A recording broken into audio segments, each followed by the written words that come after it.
Here we are. We inch closer to the madness. You're locked on.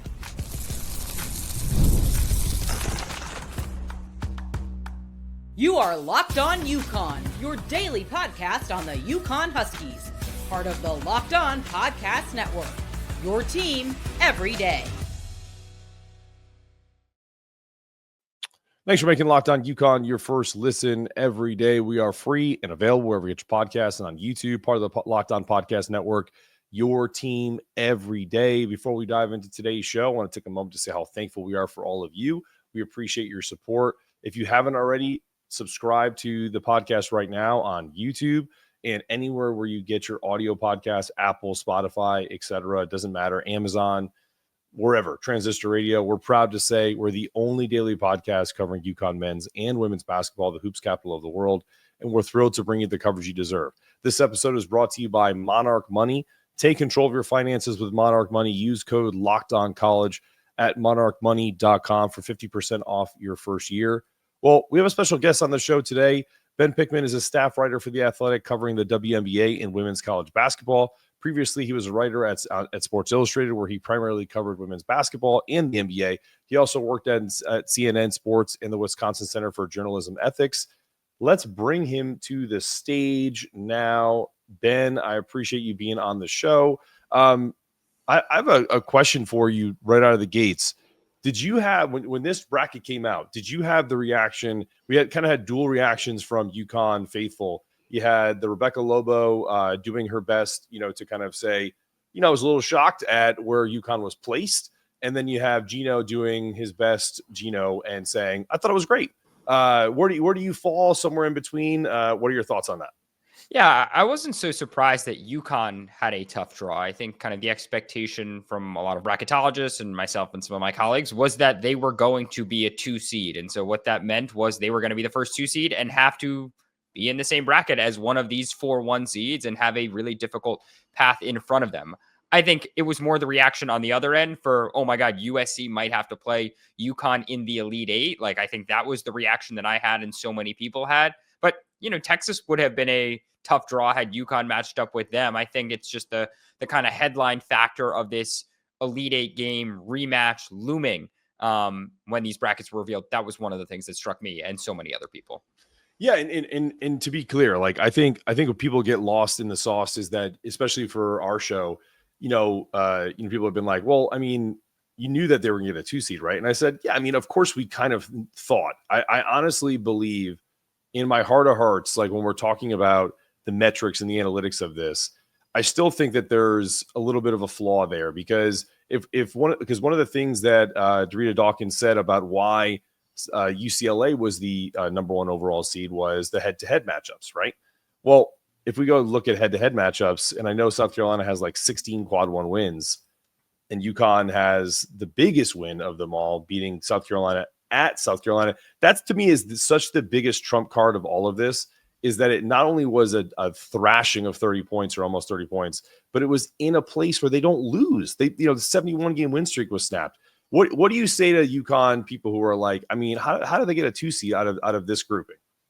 Yeah, I mean, I think it's a function of conference more than anything else, but I hear you on the point about, the South Carolina win, because I think if you're a UConn fan, the thing you still hold on to is that win was the best win, most convincing win, most dominant win, of a high profile game of any team in the country. Like, for my money, that's the best win that any team had all year. And so, there's a reason why, in the sports books right now, I think, or in the, I should say the bracket pools that have been filled out, I think on ESPN, like UConn is the second most popular title pick. Like, I think people are kind of throwing out that they're a 2 seed when making these selections. Sports books, I want to say they're the number 2 title odds right behind, I want to say, South Carolina. Like, people are just throwing it out. And it's in large part because of that victory. Now, there are other games, of course, too. UConn's been, the metrics all around the board, the star power, the experience, all these factors are why so many people are picking them.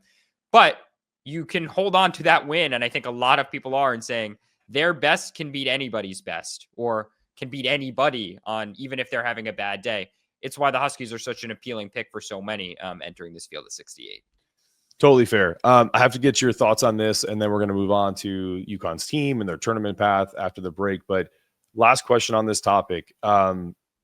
myself and some of my co-hosts and other colleagues in this field have had kind of a conversation, whether it's we're talking about the women's bracket or the men's bracket, because there's been some consternation on that side too.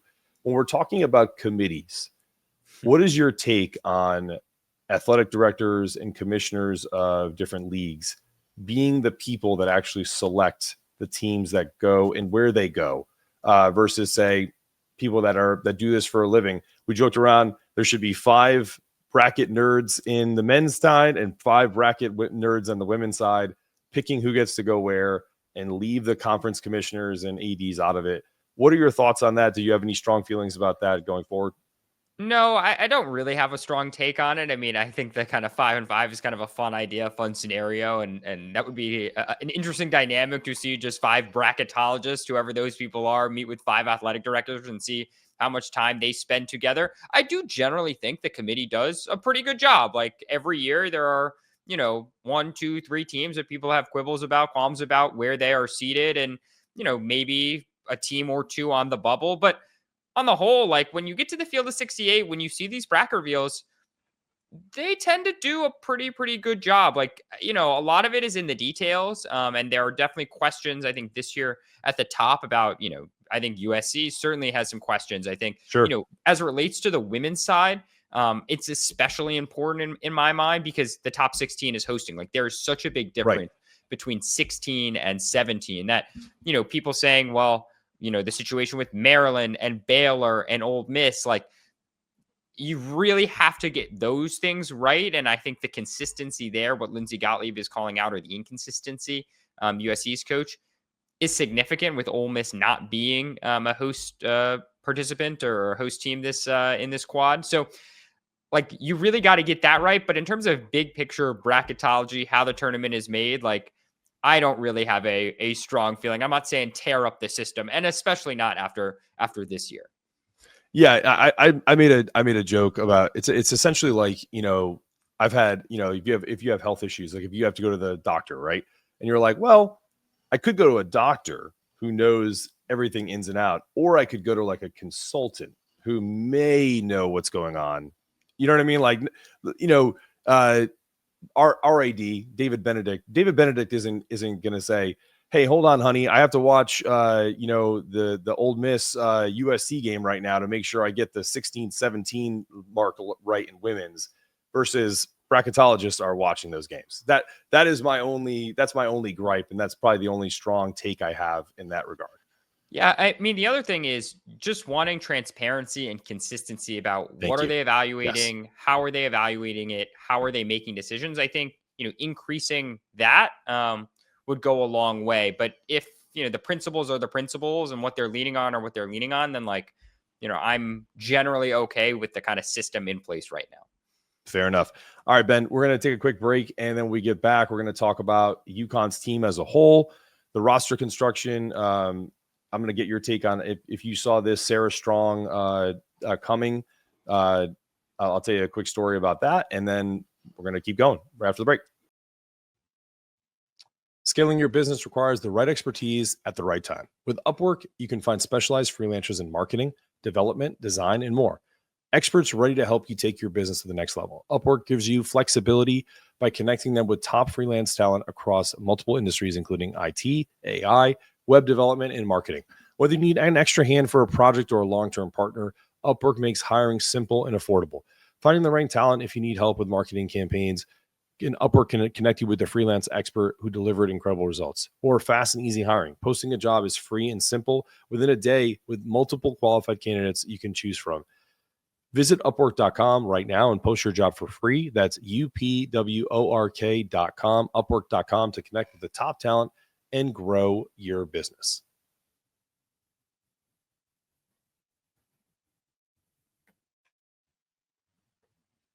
Life moves fast, especially when you have a family. One day you're watching your kids take their first steps, and before you know it, they're off to college. That's why securing their future is so important. Fabric by Gerber Life makes it simple to get term life insurance that fits your family's needs. With Fabric, you can apply for term life insurance online right from your couch. You can be covered in under 10 minutes, and in many cases, with no health exam is required. As a parent, I want to make sure my family is financially protected no matter what happens, and Fabric gives me that peace of mind. Join the thousands of parents who trust Fabric to help protect their families. Apply today in just minutes at fabric.com/lockedoncollege. That's meetfabric.com/lockedoncollege. Policies issued by Western Southern Life Assurance Company, not available in certain states. Prices subject to underwriting and health concerns. Do have the first mention of the brand be Fabric, and all subsequent brand mentions just be Fabric. Policies issued by Western Southern Life Assurance Company, not available in certain states. Prices subject to underwriting and health questions.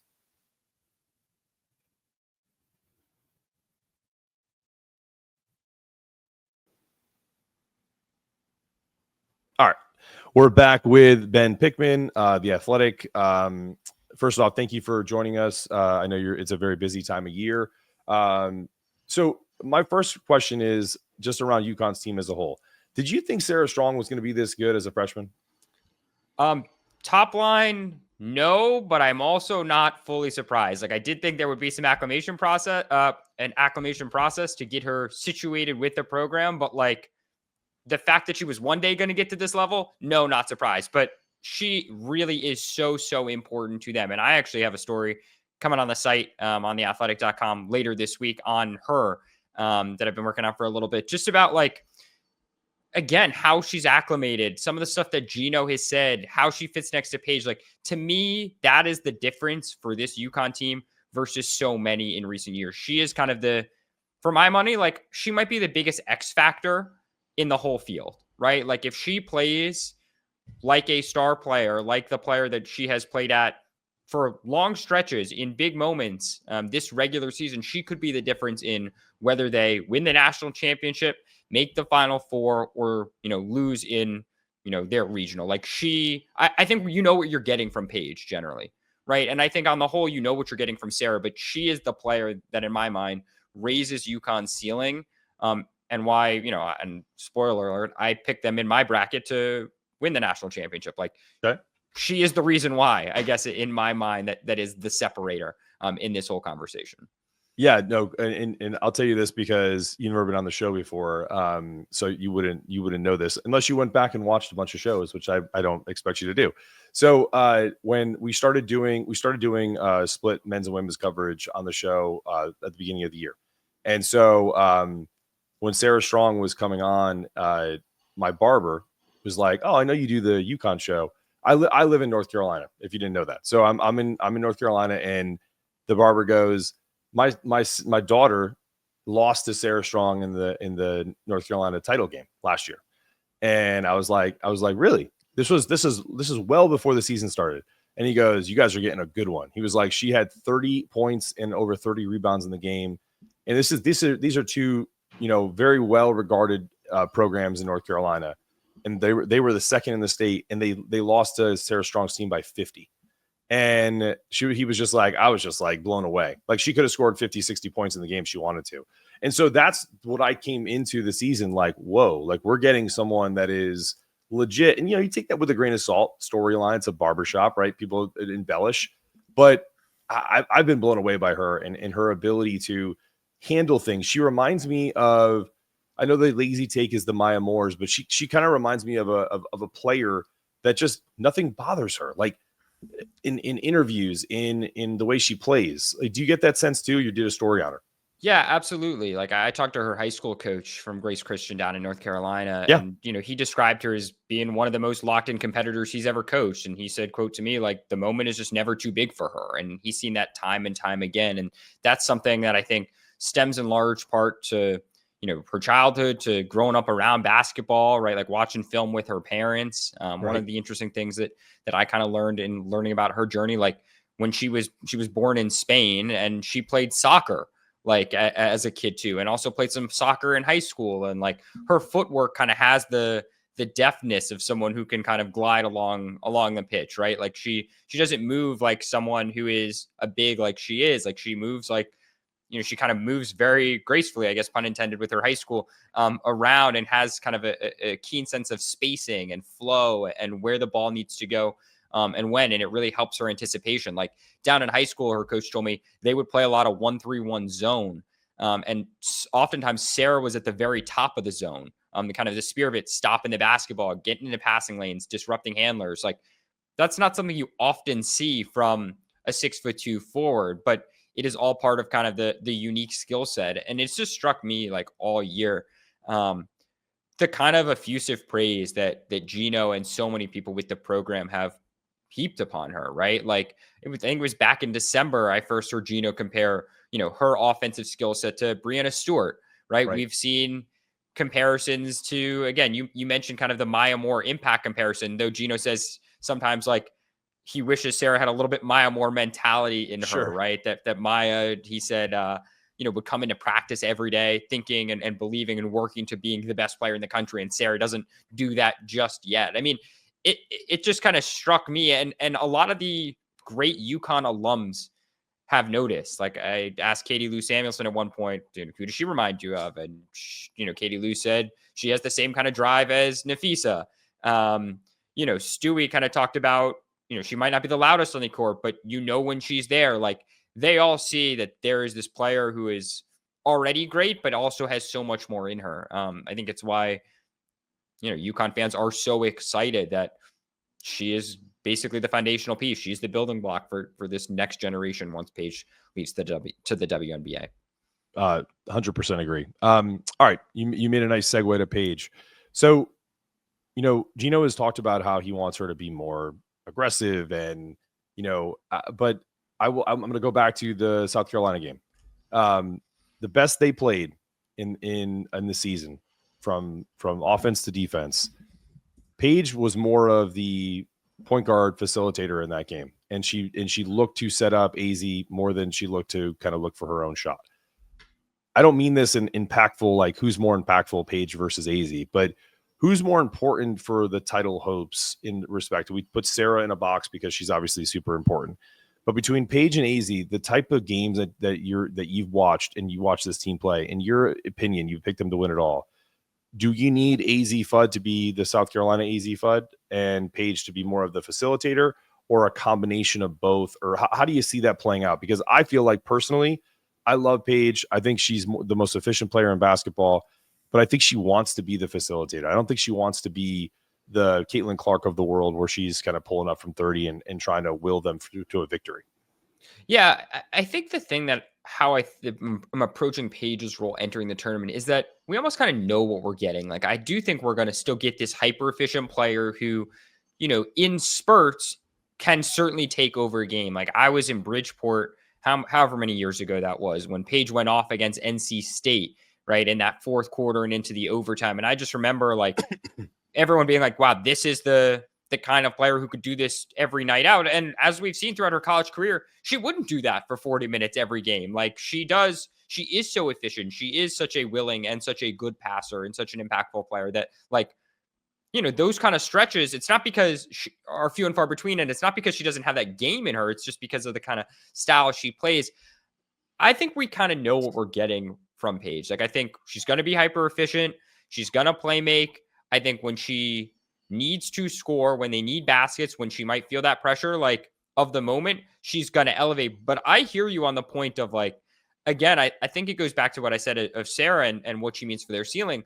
Like for them to win, AZ Fudd is going to need to be that South Carolina AZ Fudd. It's why, she has, I think, a lot of stock, potentially a lot at stake as it relates to her draft stock too. If she wants to go pro, like Sure. 6 good games here could go a long way in whether she goes pro, where she goes, if she goes pro. Like there's a lot at stake for her. She, to me, another kind of X factor, a difference maker, because if she is closer to the South Carolina AZ Fudd than some of the other, the player who, has worked her way back from injury time and time again, like their ceiling is much lower.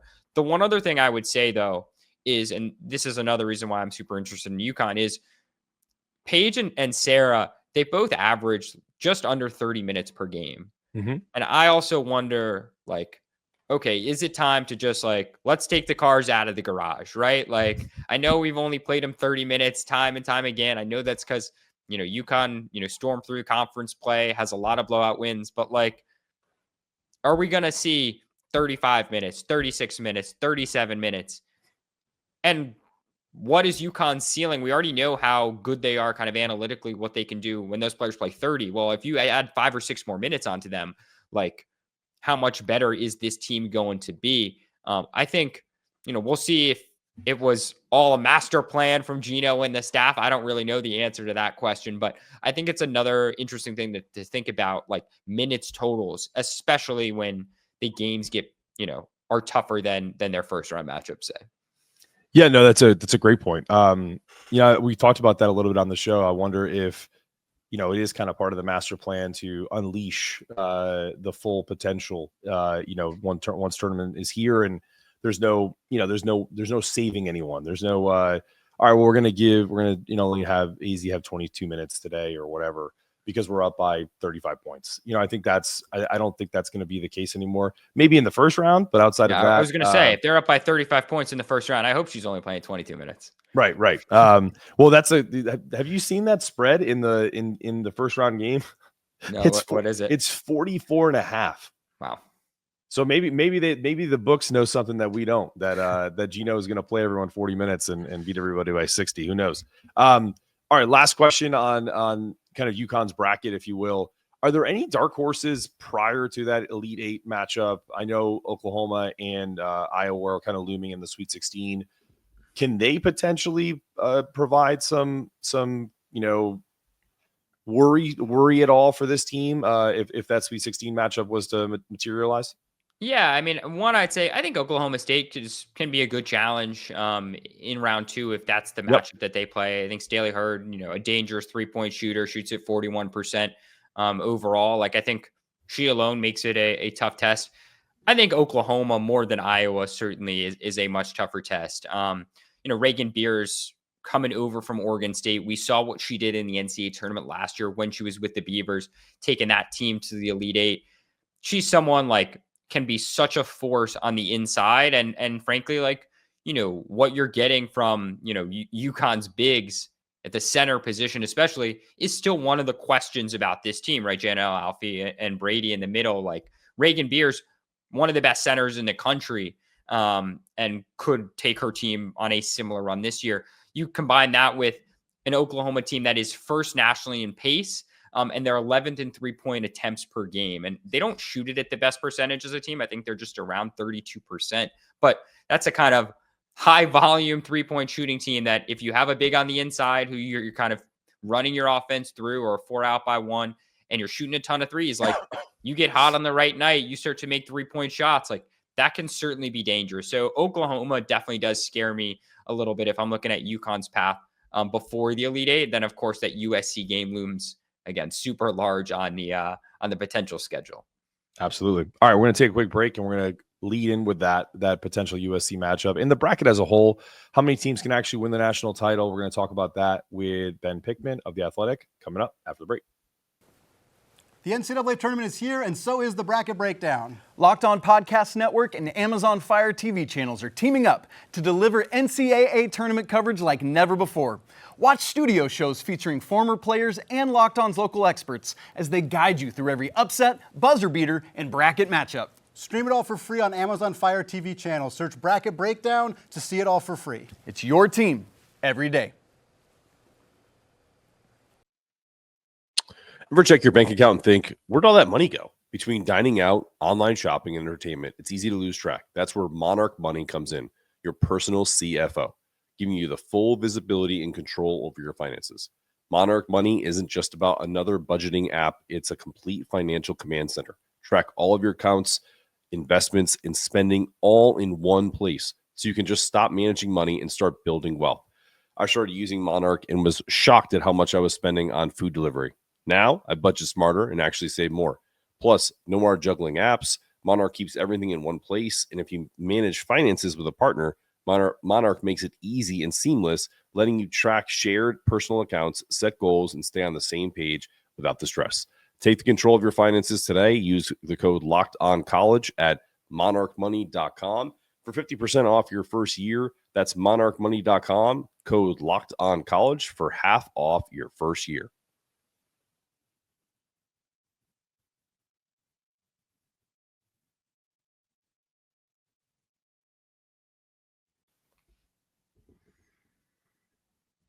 All right, we're back through the magic of podcasting. Very quick little break here. Ben, appreciate you again for coming on. When is the article about Sarah going to be coming online? Just so we can tell everybody. Yeah, I think it's going to come out on Friday morning. Okay. Fair enough. So make sure you guys check that out. If you don't, and that's at theathletic.com, and they search for it, like how can they find it? Yeah, it'll come up if you go on theathletic.com or newyorktimes.com/athletic. If you click women's basketball, or if you follow us on the women's basketball, or follow women's basketball as an area of interest, it will populate in your feeds. Perfect. Good to know. All right. Okay. So the USC UConn matchup. First off, let's get past the fact that it's a potential Elite Eight. I think everyone's over it. Okay, cool. It sucks, but it is what it is. What do you see from that game? Because UConn got down big in Hartford, was able to storm back and potentially had a shot to either tie or win the game. What does that say about UConn without AZ Fudd, that they potentially have this opportunity to rectify that? And how does USC kind of on the other side figure that out? Having another weapon like AZ potentially that could kind of muddy the waters for them in getting to the Final Four. Yeah, I mean, I'm glad you call it the AZ Fudd, the absence she had in that December game, because that really is one of the big reasons, or one of the big ways rather, that UConn team is different than this one, and why, those two games are not exactly totally comparable. For me, it comes down to USC continuing to be efficient on offense, right? We've seen them go through some of these lulls in some big moments, right? You mentioned that in that UConn game back in December, like USC was up by a little bit and kind of let UConn storm back late. And I was actually at that Hartford game, and I remember thinking about the craziness that almost ensued, or felt like it was about to ensue. Like that game felt over until suddenly it was not. And we certainly saw it with USC in their Big Ten tournament championship against UCLA. Like, I was frankly surprised, because we have just seen USC beat up on UCLA in key moments, and we have seen UCLA struggle in key moments. But in the second half, USC's offense, I want to say they didn't make a field goal for like 6-7 minutes in the fourth quarter. Like, not the kind of thing you would expect from a Juju Watkins-led offense. And so I think trying to continue, if you're Lindsey Gottlieb, key number one is trying to continue to find ways to get Juju easy looks, to keep her in rhythm. I think the cast around her is a really good supporting cast. Look, I probably would have had UConn and USC in the Final Four, kind of independent of bracket, heading into this tournament. It's why I think so many people are a little bit peeved that this is not a Final Four matchup. But I think a lot of it is on how can USC rather keep Watkins in rhythm, and what can they do to slow down Strong, who I think is now, even better than she was also back in December. Fair enough. How wide open is this year when we talk about the bracket as a whole? Do you see more than a handful of teams having a real shot, and who are some potentials that can kind of crash the party? Yeah, it's a really good question, because I think we've heard this word parity thrown around a lot in women's college basketball this year. But it's important in my mind to distinguish between the kind of parity we see in the women's NCAA tournament and the parity we see in the men's NCAA tournament, because they really aren't the same kinds of parity in my mind. In this way, let me explain that. Often in the first round and the first two rounds of the men's tournament, that's where we see a lot of the craziness, right? We see the 14 threes, the 12 fives, the 16 ones in recent years, right? We've seen some of the real true crazy madness. And frankly, we don't regularly see those kind of upsets in the women's draw, in large part because of the hosting and also the talent discrepancies between the two teams. And so, when we think about parity in the women's context right now, it's not that we're suddenly going to see, in my mind, a lot of 14s, 13s, and 12s going on these deep runs. It's that on the second weekend in the Sweet 16 and the Elite Eight, we're due for more competitive games than maybe we've seen in a long time. And the championship, win the door, or the amount of teams in that bucket, broader than it has been in recent years. Like, in my mind, I think there's 6 teams who have a realistic chance of winning the national championship. UConn being in that group of 6. But I think if you broaden it out, there's probably closer to 10 teams that you can say, 10 or 12, that could make the Final Four. we haven't had that number before, right? And so we've kind of expanded that bubble. But if you're telling me like those 10 or 12 that could make the Final Four, I still don't see any of them losing in the first weekend, right? Like that's the kind of difference on the men's side where sometimes it is a team that you could pick them to go to the Final Four. I know, there's a lot of conversation, say, about like Gonzaga, an analytics darling on the men's side right now. Well, they're an 8 seed. They're going to have to get past Houston in the second round. You could pick them to go to the Final Four, and it's not the craziest pick you could make, but they're an 8 seed. They could also lose in the first round at Georgia.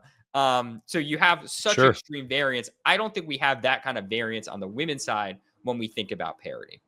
No, and that's a fair point. And for our men's listeners, the 8 seed UConn, right? Back-to-back champion is if they do get past Oklahoma on Friday, they'll have to play likely Florida. So yeah, it's you're right, and I think it's a great explanation. Very very very well done. All right, so what are your Final Four picks and your championship picks? Yeah, I have UCLA from, I guess, the top left. I haven't memorized I'm still trying to play the numbers back right now. I have South Carolina in the Final Four as well. I have UConn beating USC in that big game. And then I have Texas, who I think, we saw on Selection Sunday. Dawn Staley said she was a little bit surprised that they were not the number 1 overall seed. Lindsey Gottlieb, she was clearly a little bit ticked off about the draw her squad was given and how the kind of seeding decisions were made. But if you're talking about a team that I think could have a chip on its shoulder because they're kind of being slept on, to me, it's the Texas Longhorns who, had they beaten South Carolina in the SEC tournament final, like they might have been the number 1 overall seed. Like they have been the number 1 team in the AP poll this year. They are really, really good, like elite at pretty much everything on offense and defense. The thing that they don't do is they don't take a lot of 3-pointers. It makes them a little bit of a unique team to play against, and it makes them, South Carolina really sagged off of them in that tournament final and maybe exposed some things. But at the same time, like there's no surprises with how Texas is going to play. Like they play the same way time in and time out. They play incredibly physical defense. They're very aggressive. They're super efficient, and they have 31 wins, right? Like I'm not picking them to win the national championship, but the blueprint has kind of been sitting there. I don't think South Carolina like unearthed anything about Texas. I just think they, played really, really well on that day. I still think Texas is my Final Four team out of that region. I know maybe not the most popular pick, though they are a 1 seed, but I do like the Longhorns as kind of your fourth entrant in the Final Four. Well, here who I have, and we'll as time will tell, we'll see who gets it right. I have NC State in Spokane. I'm looking at it, so don't you're not. I'm cheating. Spokane 1, and then I have UConn in Spokane 4, and then I have South Carolina in the Birmingham 2, and I'm gonna go with Notre Dame in Birmingham 3. There's just something about that team that I know they've struggled lately. They kind of come almost like limped into the NCAA tournament, but sometimes that can be dangerous. You kind of reset, and I think I never bet against Notre Dame. I know they're a 3 seed, but but to your point, that's the kind of parity you're talking about. Like I don't think in past years I would have a 2, a 1, a 1, and a 3 in the Final Four. It happens, but to your point, I think that's kind of where the conversation is going. Listen, Ben, I really appreciate you jumping on. And anytime you want to come on and talk about the women, feel free. Would love to have you. Any last words where people can? I know people can find your everything at The Athletic, but is there anything else you'd like to kind of promote? And if not, we'll jump out of here. Yeah, you can find me on social media at Ben Pickman. You can read that Sarah Strong story. I had a story on sports betting and why it's so hard to bet on women's college basketball go up on the site this year. And also listen to our women's basketball podcast, No Off Season. We do it twice a week. We have had some pretty big guests on in recent weeks, including Gino Oriema came on for about 45 minutes to talk about this season a few weeks back. But Asia Wilson, Sabrina Ionescu, we have Tara Vanderveer coming on the show for our Friday episode this week as well. So a lot of analysis from myself and my colleagues, and also some interviews with some of the biggest players in the space. So fantastic. Well, he's Ben Pickman. I'm Mark Sonetto for Locked On UConn, asking you to stay locked on, stay connected. And remember, it's not about getting it done. It's about doing it in a way that it can't be done any better. That's our show today. Go Huskies.